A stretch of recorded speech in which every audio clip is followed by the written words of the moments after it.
పరిసరాలు పరిశుభ్రంగా ఉంటే వ్యాధులకు దూరంగా ఉండొచ్చని సబ్ యూనిట్ ఆఫీసర్ వెంకటే తెలిపారు. కరకంబాడిలోని బీసీ కాలనీలో ఉన్న ప్రాథమిక పాఠశాల నందు సీజనల్ వ్యాధుల గురించి విద్యార్థులకు అవగాహన కార్యక్రమం నిర్వహించారు. ఈ సందర్భంగా ఆయన మాట్లాడుతూ సోమవారం నుంచి నెల 30 తేదీ వరకు ఫీవర్ సర్వే కార్యక్రమాన్ని గ్రామాల్లో నిర్వహించడం జరుగుతుందని వివరించారు. జ్వరం వస్తే నిర్లక్ష్యం చేయొద్దని, తప్పనిసరిగా రక్త పరీక్ష ప్రాథమిక ఆరోగ్య కేంద్రంలో చేసుకోవాలని సూచించారు.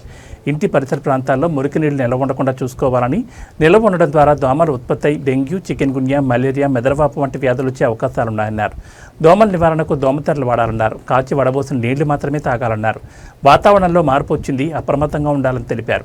ఆరోగ్య సూత్రాలను పాటించి ఆరోగ్యంగా ఉండాలన్నారు. ఈ కార్యక్రమంలో ఆరోగ్య కార్యకర్త ఏఎన్ఎం ఉమా, ఆశా కార్యకర్త రమణమ్మ, విద్యార్థులు పాల్గొన్నారు. దోమలు పెరిగినప్పుడు మనం చికెన్ గున్యా, తర్వాత డెంగ్యూ, మలేరియా వాటి వలన వచ్చేది.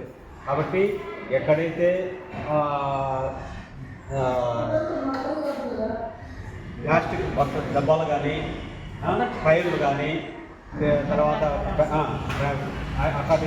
ఉంటే ఆ నీటి విలువను తీసివేయాలి, పారబోయాల్సిన తర్వాత మంచి తర్వాత ఈ ఫైర్స్ కూడా ఉంటాయి కదా, ఫైర్లు కూడా నీళ్ళు లోపల వస్తాయి. కాబట్టి దాన్ని కూడా మొలించి ఏర్పాటు చేయాలి.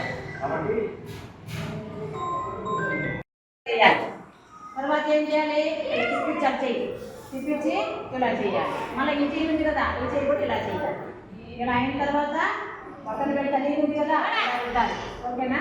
మళ్ళీ చెయ్యంతా కలిపి ఇలా పెట్టాలి. మళ్ళీ ఈ చేయి కూడా ఇలా పెట్టాలి. మళ్ళీ మణికట్టు ఉంటాయి, 2 మణికట్టు. మళ్ళీ ఏం చేయాలి? మళ్ళీ పొలకి పోయి నీళ్ళు పట్టుకొని చేతులు శుభ్రంగా కడుక్కోవాలి.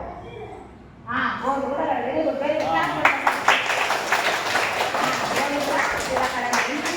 గోళ్ళకి వచ్చేస్తుంది.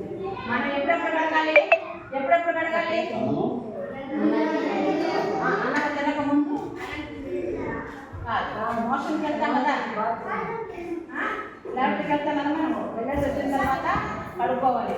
శుభ్రంగా గోలు కట్టించాలి.